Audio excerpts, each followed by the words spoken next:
Dragi gledatelji, dobro došli još jedne Kazine sedmerce. Danas imam čast predstaviti izbornika Hrvatske rukometne muške reprezentacije, gospodina Hrvoja Horvata Cvebu. Cveba, dobrodošao. Hvala na pozivu, pozdrav svima. Evo ovako, za početak imam jedno pitanje. Ti dolaziš iz Bjelovara, grada rukometa. Tata ti bio vrhunski rukometaš, najbolji rukometaš svog vremena, osvojio je zlatnu medalju na prvim olimpijskim igrama u Minhenu gdje se prvi put igrao rukomet. Pa me zanima, zakaj si ti izabrao rukomet, zakaj nisi na primjer na karate otišao ili nogomet? Kako to da si baš rukomet izabrao, bez obzira na korijenja, ali znaš, uvijek neko voli nešto drugo u kontru udariti. Evo, kako si ti izabrao baš rukomet? Pa to ti valjda kada ne forsiraš neke stvari, onda kada pustiš da se dešavaju nekim svojim tokom, onda oni odu svojim tokom. Da je bilo vjerojatno forsiranja, da je bilo tu nekakvog napinjanja, vjerojatno bi se desilo i to da odeš u nekakvu kontru, mada čuj, cijelo vrijeme si bio u tim rukometnim dvoranama, u rukometnom okruženju i jednostavno te put onda nanese. Krv, jel? A i problem je u Bjelovaru što ja nisam zapravo imao nijednog prijatelja koji nije bio u rukomet, koji nije prošao, da li duže, da li kraće, da li na pol godine, godinu, 5, da nije bio u rukometnoj dvorani, jer tamo je bio naš ipak gradski sport i uglavnom su svi dečki koji u većini slučajeva odu u nogomet, tako u Bjelovaru ti je bila situacija, još je uvijek u Bjelovaru puno djece kreće sa tim prvim koracima u sportu kroz rukomet, tako da je vjerojatno po defaultu onda bez ikakve prisile otišlo i to u smjeru rukometne dvorane. Pa znači definitivno Bjelovar rukometni grad, jel?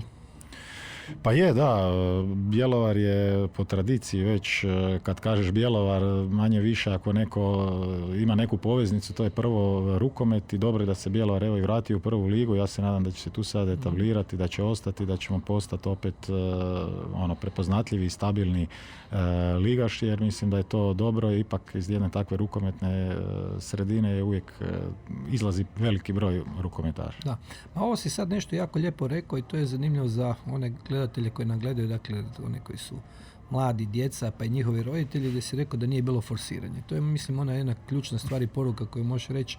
U današnje vrijeme obično se forsira djeca da se moraju baviti 17 slobodnih aktivnosti i da u svima moraju biti najbolji. Pa daj, evo, sada ti kao izbornik i čovjek koji ima iskustvo u tomu, neku poruku za naše gledatelje, ali poglavito za roditelje čija djeca se žele baviti sportom ili se bave sportom. Šta bi im ti preporučio?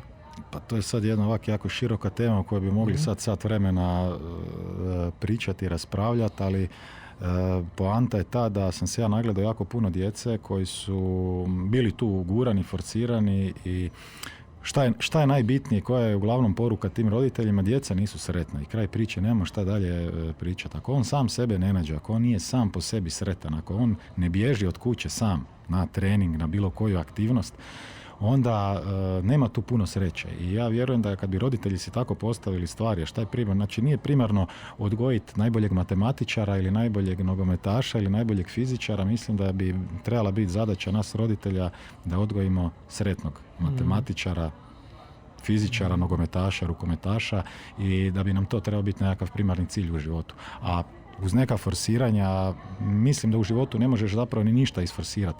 Sve treba ići svojim tokom i sve treba ići po nekakvom redu. Da, evo, ja se nadam da će i poslušat naši gledatelji isto koji slušaju ovaj savjet, mislim da će im to dobro koristiti. Ako iz iskustva kad sam pokušavao tak nekim roditeljima koji u najboljoj vjeri, da se mi razumijemo, želi svoje dijete negdje izgurati, usmjeriti ili nešto, ako bilo koji drugi pristup imaš i šta god drugo da im kažeš, se uvrijede i tu naravno kad se radi o djeci onda drugčije gledaš, odmah tu nastaje jedan veliki gard, čak je bilo i neugodnih situacija, ali kad mu kažeš da mu dijete neće biti sretno, ako bude na bilo koji način negdje naguravano ili forsirano, tu se desi onaj trenutak kad zastanu i kad vidiš da ih je to dirnulo i pogodilo i mislim da onda i promjene stavova.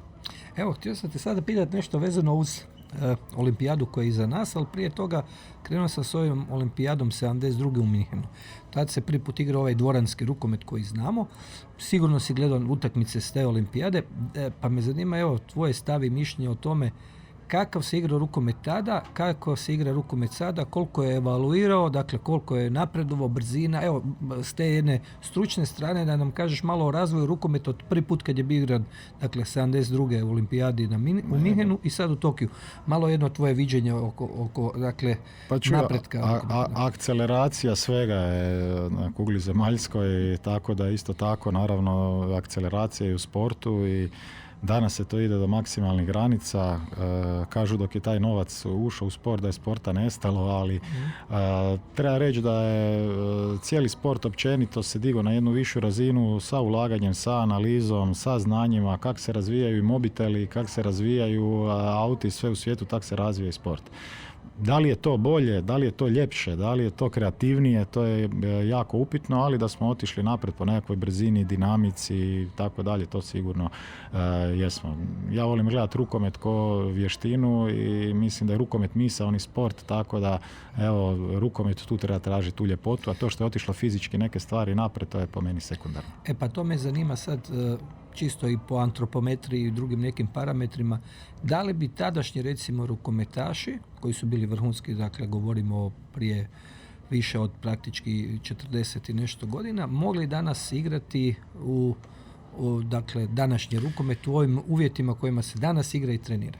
Na što ti je jako teško pitanje za odgovoriti, zapravo mislim da je gotovo nemoguće odgovoriti, iako se stalno tu vrte nekakve priče i polemike. To ti je kao da otprilike kažeš da li bi današnji mobitel mogao funkcionirati u to doba. Ne bi, jer nije bilo mreže za mobitel i ovo i ne bi mogao funkcionirati. Teško je tu povlačiti paralele. Da su danas ti sportaši krenuli se baviti sportom, bili bi trenirani na ovaj način kako su trenirani današnji sportaši i onda bi se tu te sve razlike iznivelirali. To je jako teško je uspoređivati, vući paralele iz onog doba u ovo doba. To treba gledati iz prizme tog vremena koje je tad bilo. Neko je bio najbolji tad, najbolji je bio sad. Po čemu mjeriti šta je najbolje tad, šta je najbolje sad je jako teško. Nema tog metra, centimetara, kila. Jednostavno najbolji si u svoje vrijeme, dao si jedan zapis, ostavio si jedan trag iza sebe u svom vremenu i to je to tako treba gledati. Da, evo, slažem se s tobom. Evo, reci nam, molim te, bio si jedno vrijeme komentirao olimpijadu, znam da si prekinuo godišnji odmor pa si došao na televiziju, studio i malo si komentirao. Evo, zanima malo tvoje mišljenje o protekloj olimpijadi, odnosno o rukometnom dijelu koji je igran. Što si vidio, što te najviše recimo očaralo, što te razočaralo, koje su reprezentacije, koji igrači su dali neki svoj dobar obol, maksimum i tako. Jedno tvoje viđenje, dakle, olimpijskog turnira u rukometu na olimpijadi koji je bio. Pa evo da probam to suzit nekak, da se, kak se zove, da ne idemo preširoko. Francuska je osvojila zlato i mislim da je to opet neki pokazatelj da se pravom obranom dolazi do velikih stvari. Francuzi su to zorno pokazali na ovom prvenstvu, bez nekakve prevelike ljepote. Jedna prava obrana, jedna kako se zove, stvarno dominantna 6-0 koju već dugo nisam vidio da je neko toliko dominantno bio u tom defensivnom dijelu. Puno reprezentacija posvetilo pažnje tom napadu, no međutim ipak se najbolje stvari po meni dešavaju i rade u obrani, što je evo pokazala i ova olimpijada. Ono što se meni malo ne sviđa, što smo postali zapravo kolektivan sport gdje taj individualac, a to mislim na golmana, radi preveliku razliku i zapravo smo se sveli na to kakav golman ima dan i to mislim da nije dobro globalno za naš sport. To je trebalo vidjeti kako se tome može malo doskočiti, jer vidite sami da su zadnjih 10 godina, 15, sve medalje, osim možda ove naše zadnje na Europskom prvenstvu kad smo bili drugi u Švedskoj, sve su vezane na dominantnog golmana. Da li je to bio neki bljesak Njemačke sa Wolfom ili bljesak Norveške sa Bagerudom, da li uglavnom prije toga Oma Jer, pa sad evo Landin dominira. Znači mislim da tu protiv tog se treba malo boriti i tu trebamo vidjeti šta možemo mi napraviti ko sport, da ne pričamo nakon svakog Final Fora Lige prvaka koji je osvojio, a onda evo golman ima 17 obrana. Tako da mislim da tu malo idemo u nekakvom onom smjeru koji se meni ne sviđa. Vidjeli smo na olimpijskim igrama da recimo treneri dosta mislim malo posvećuju fazi pozornosti fazi obrane. To je jedan dio koji recimo mi u hrvatskoj reprezentaciji ne gledamo na taj način, mi krećemo uvijek u prvenstvu iz tog obrambenog dijela, prije svega ta obrana, kao što su pokazali Francuzi kako se dolazi do kak se zove, zlata, i onda imate neki pojedinci koji su tu iskočili. Mislim da je jako dobro osvježenje za rukomet bio taj Egipat koji je stvarno pokazao da je stao uz bok top 5 najboljih reprezentacija i Europe, i mislim da je to jedna od najboljih neeuropskih država na jednom prvenstvu velikom do sad ikada.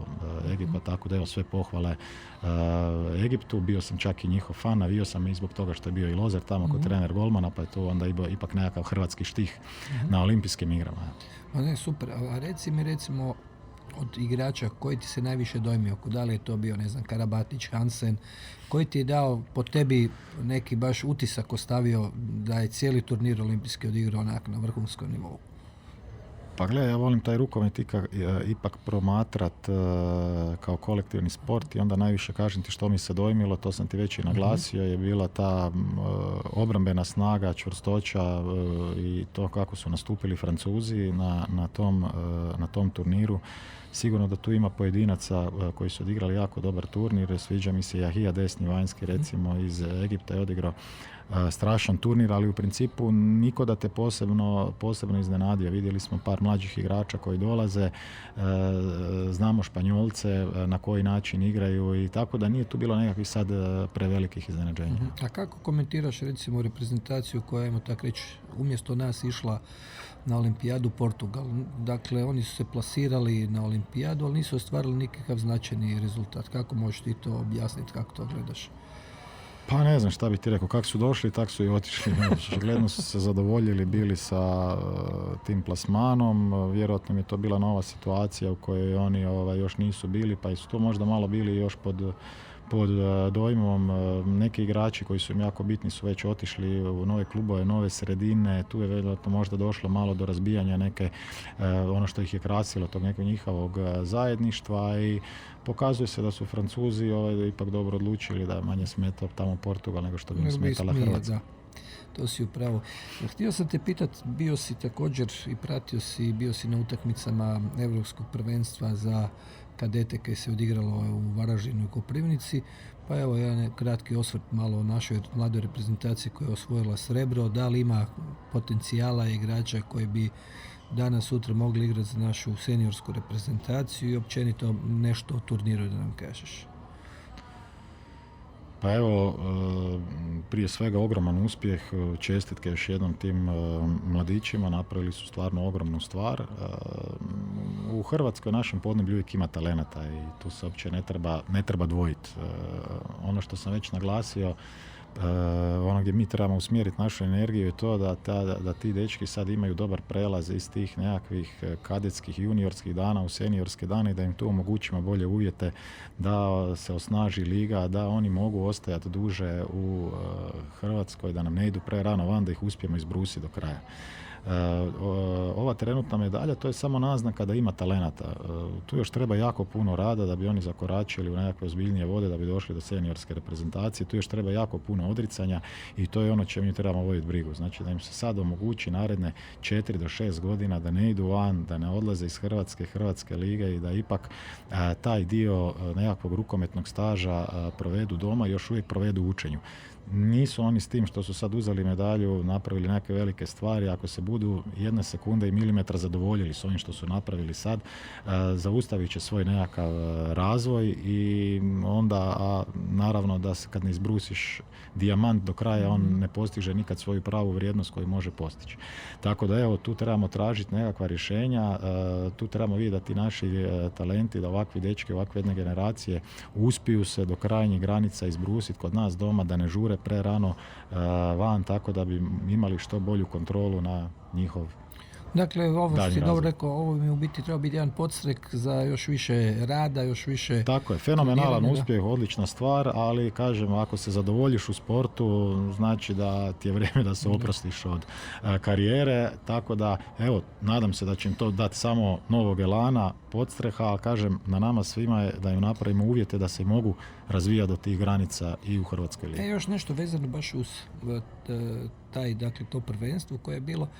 To sam pitao i tu kad su gostovali i Vori i izbornik Reha Ivanković. Dakle, pitanje je bilo kako je korona, dakle pandemija koronavirusa utjecala na općenito igru, na uigravanje reprezentacije, ne samo naše nego i drugih reprezentacija, odnosno koje posljedice ostavila taj dio koji smo imali netreniranja zajedno, pogotovo kad je riječ o rukometu, kolektivnom sportu. Da li si možda ti primijetio da u pojedinim dijelovima igre, taktičkim ili tehničkim dijelovima, možda ima, ajmo to tako reći, manjka onoga odličnog dijela koji nedostaje upravo time što se dobiva treniranjem? Dakle, pa posljedice je jako puno i tu će traga ostaviti još dugoročno dosta. Ta nekakva rupa, taj neki prazan hod koji je ostavio to kod mladih igrača. Naravno da su posljedice višestruke. Znači od toga da je veliki broj djece otišao u neke druge sportove koji su se u to doba mogli trenirati vani. I naravno tamo onda stekneš opet nekakve nove interese, nove prijatelje, onda ti se teško opet vratiti u dvoranu kad dođe do toga da se opet stvari normaliziraju, što se još nisu normalizirale, još uvijek se ima problema sa vraćanjem u dvoranama, u pojedine škole se još uvijek ne može ući. Onda naravno roditelji stave djecu u nekakve druge sportove i to će biti posljedice kroz par godina sigurno još više vidljive, jer veliki broj djece, to jest baza će nam se još dodatno sigurno s tim stanjiti. Što se tiče starijih igrača, što smo i sad svjedoci, dosta je bilo povreda, bilo je izostanaka, bilo je velikih problema, jer ti zapravo šta traži trenažni proces? On traži kontinuitet, a kontinuitet je tu bio prekinut. Naravno da tu pada izvedba, uz povrede padaju i rezultati, publika se još nije vratila, tako da su posljedice za sport stvarno devastirajuće. Kod mladih, kod starih, kod seniora, kod sponzora, znači cijeli taj jedan paket sporta je jako, jako pogođen sa tom pandemijom, a posljedice u mlađim dobnim kategorijama ćemo još godinama osjećati. Nažalost, slažem se da je to tako. Evo, htio bi sad preći na našu reprezentaciju. Evo, ti si izbornik, u prvom mjesecu nas očekuje Europsko prvenstvo koje se igra, dakle, u Slovačkoj i Mađarskoj. Mi igramo u Mađarskoj, u Segetu. Kakve su planovi, kakva su očekivanja, općenito kad počinju pripreme, šta možemo očekivati? Pa kao i svaki trener koji ima priliku da nešto kaže, prvo kaže da nema vremena, naravno. Znači to se ne treba puno naglašavati, vremena je jako malo. Evo mi imamo sad u 1.11. imamo jedno okupljanje, jedan kontrolni tim VIK u kojem ćemo se okupiti, tu ćemo odigrati utakmicu jedno sa Slovenijom, onda imamo kratko, rekao bi polovično okupljanje između Božića i Nove godine od 4 dana, budući da se igraju lige, Bundesliga još u to doba traje, tako da će biti igrače iz Bundeslige neće biti na tom okupljanju, i onda od 1.1. imamo tih ozbiljnih 10 dana priprema u Osijeku gdje ćemo odigrati Croatia kup sa Rusijom i Bosnom i Hercegovinom, i onda idemo put Mađarske, naravno, grupa je u Segedu, otvaranje sa Francuzima, druga utakmica sa Srbijom i treća nas onda čeka Ukrajina. Hrvatska kad ide na prvenstvo, naravno da su ambicije najviše, želimo se prezentirati u najboljem mogućem svjetlu, ne treba sad puno tu ići predviđati u velika nekakva predviđanja, vidite sami u kakvim vremenima živimo, ali sigurno da želimo biti pravi, da želimo u određenim segmentima se popraviti u odnosu na prošlo prvenstvo, da želimo uvesti neke nove, friške, mlade snage u reprezentaciju, ali evo, napominjem opet, ciljevi hrvatske rukometne reprezentacije su uvijek najviše. A zanima me to, da li će biti, što se tiče izbora igrača, znači Hrvatska ima veliki roster igrača, da li će biti neki revolucionalne promjene što se tiče samoga kadra, ili će biti baza ipak onih igrača koji su bili na onom kvalifikacijskom dijelu za olimpijadu, dakle pitanje je da li ostaje Duvnjak, da li ostaju ovi, ajmo tako nazvat, igrači koji imaju kontinuiteta, ili će se ići na neko drastično podmlađivanje, ili opet to sve zavisi možda i od ozljeda kakve, ne daj Bože da budu. Sigurno to nije jednostavna situacija i to je dosta kompleksna stvar o kojem ovisiš o jako puno parametara, tako da ne bi ja sad volio govoriti o konkretnim imenima jer se situacija jako često mijenja, ali da ćemo izaći s nekim novim imenima, da ćemo ići s nekim igračima koji još nisu bili u tako užem izboru, to ćemo sigurno u tom smjeru promišljati.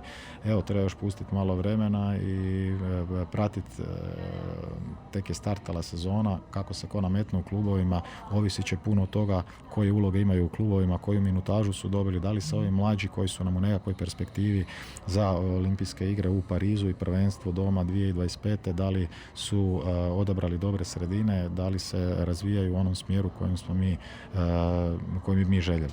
Da. Evo, spomenuo si Francuze, s njima igramo prvu utakmicu. Ono što mene zanima, recimo sustav njihovog, dakle sustav kompletnog sporta je jedna priča za sebe, ali sustav njihove reprezentacije gdje oni kad se ih dolazi do, to se kaže popularno, smjene generacije, ali ajmo reći do promjene igrača, oni uvijek nadoknađuju jednog igrača koji je kvalitetan sa jednako kvalitetnim ili više kvalitetnim igrača. I sad, da li je to, kažem, taj razvoj se bazira putem njihovog saveza, njihovog sustava koji imaju, jer su oni, činjenice, stalno u vrhu, ili je to jednostavno tako talenat, ili to ti ih puno pratiš i oni su nam konkurencija, pa mi zanima, evo, to tvoje mišljenje. Jako teško se komparirati i povlačiti paralele sa jednim Francuzima ili sa tim zemljama koje imaju bazu igrača naspram nas 1x10.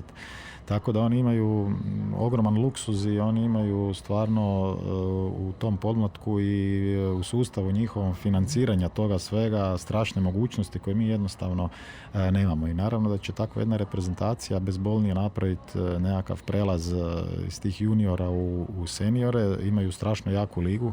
Njima su svi mladi igrači, igraju u njihovoj ligi, mogu ih kontrolirati, mogu ih imati na radaru svakodnevno, mogu ih u mlađim dobnim kategorijama i češće okupljati po tim internatima koje oni imaju po cijeloj zemlji, tako da je to jedan totalno druge mogućnosti imaju oni u odnosu na nas. Mi sa našim uvjetima koje imamo ovdje, mislim da radimo čuda i ja kad pričam vani sa kolegama recimo iz Francuske i kad im kažem neke naše stvari kako mi radimo, oni ne mogu vjerovati. Jednom prilikom se digao tamo njihov čovjek koji je zadužen za mlađe dobne kategorije na jednom prvenstvu, digao se i čestito je da je to fenomen na koji način mi uspijemo konstantno biti u samom vrhu, ali vidjeli smo i da u takvom jednom sustavu koji je razrađen do krajnjih detalja i koji je stvarno financijski neusporediv sa našim, i oni imaju problema u smjeni generacije. Ista stvar odlaskom nekih igrača, Fernandeza, Narcisa, Omajera, nisu oni bili sad baš da su osvajali u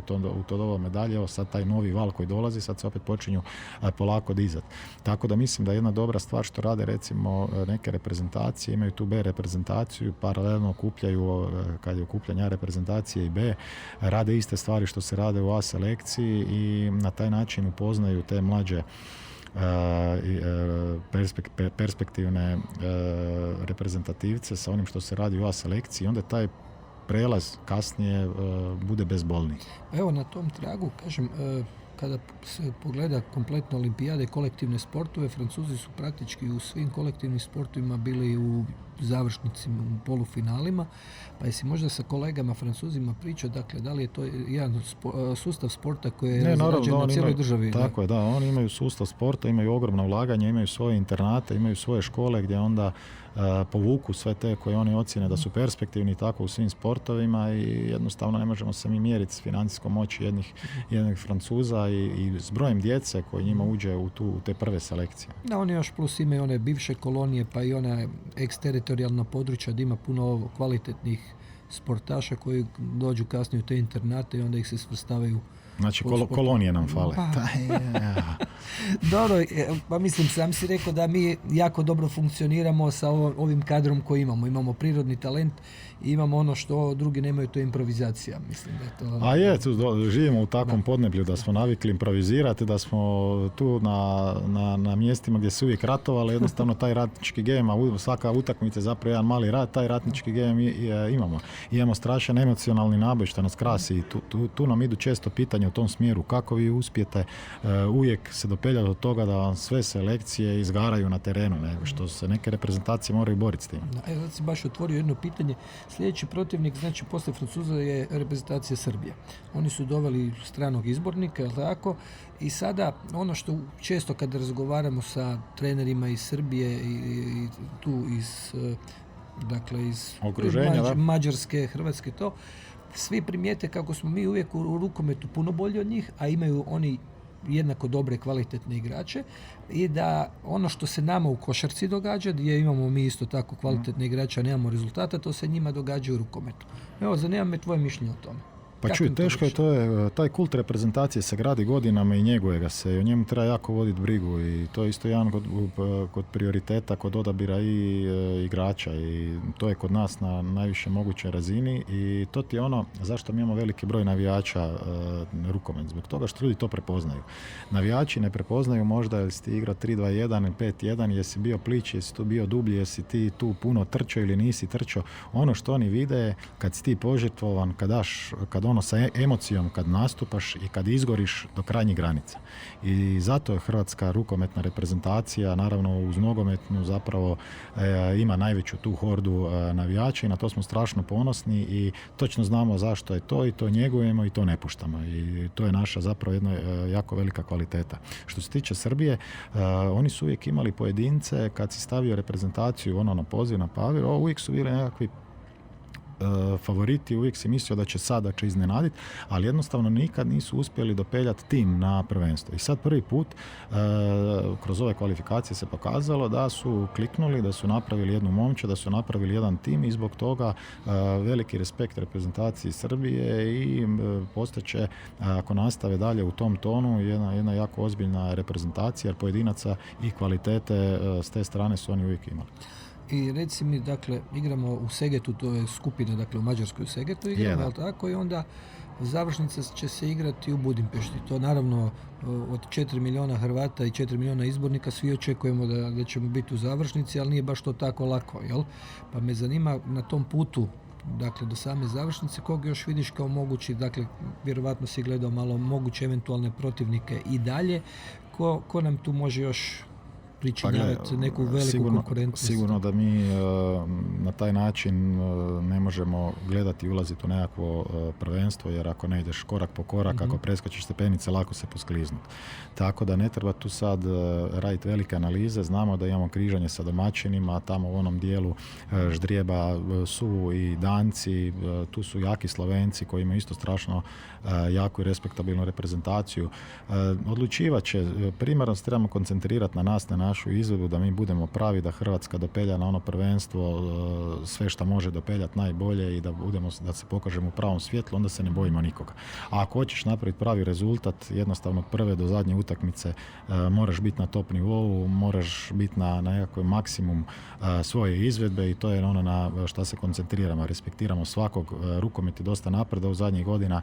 Danas protiv bilo koje reprezentacije, ako uđeš loši, ako imaš loši dan, ali ako ne do Bože dođe do bilo kakvog podcjenjivanja ili opuštanja, nemaš šanse protiv nikog. A u pravilu se kaže da je, što se rukometa tiče, od 3 velika natjecanja, Olimpijade, svjetsko i europsko prvenstvo najteže, odnosno najkonkurentnije, jer dolaze, dakle, najkvalitetnije ekipe, uvažavajući sve ekipe koje dolaze iz Azije i Afrike, osim, evo, ti si spomenuo sad malo prije Egipat, ali koncentracija kvalitete u pravilu u Europi. Da je, rukomet je europski sport, to svi znamo, to možda čak i nije dobro. Meni je drago kad vidimo ovako da se neka neeuropska zemlja razvija, ulaže, i da bi rukomet bio globalan sport, treba nam što više zemalja, da se igra na što više kontinenata, ali da, evo, europsko prvenstvo je zapravo nešto što mi još nismo se okrunili, osvojili.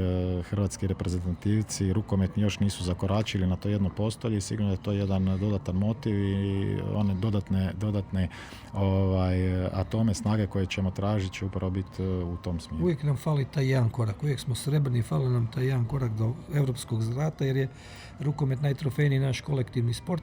Međutim, ovo si rekao za razvoj rukometa u svijetu, ja sam isto za to svakako, ali naravno da nisam sretan kad izgubimo recimo od Argentine utakmicu, djecu, s time da me zanima, evo, vrlo kratko da nam kažeš, šta ti se čini u razvoju rukometa u svijetu? Znači, Južna Amerika, spomenuo si sad Afriku, Egipat, da li je to trenutni bljesak ili je to, misliš da će taj razvoj...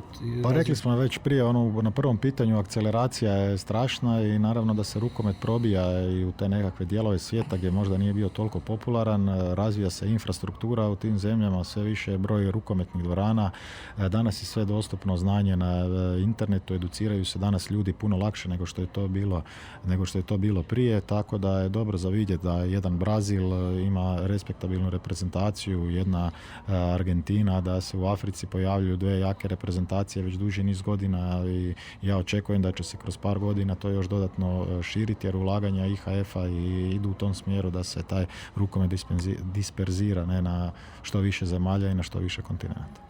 Evo sad na samom kraju imam 3 blic pitanja za tebe, pa si spomenuo sad, pa me zanima. Šećer na kraju. Brazil ili Argentina? Argentina. Košarka ili nogomet? Nogomet. Šuker ili Mandžukić? Mandžukić.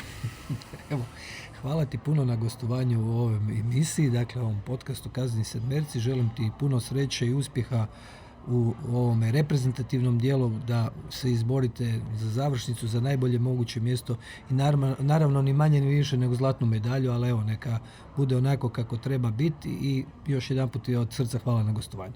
Hvala na lijepim željama i ja se zahvaljujem na pozivu.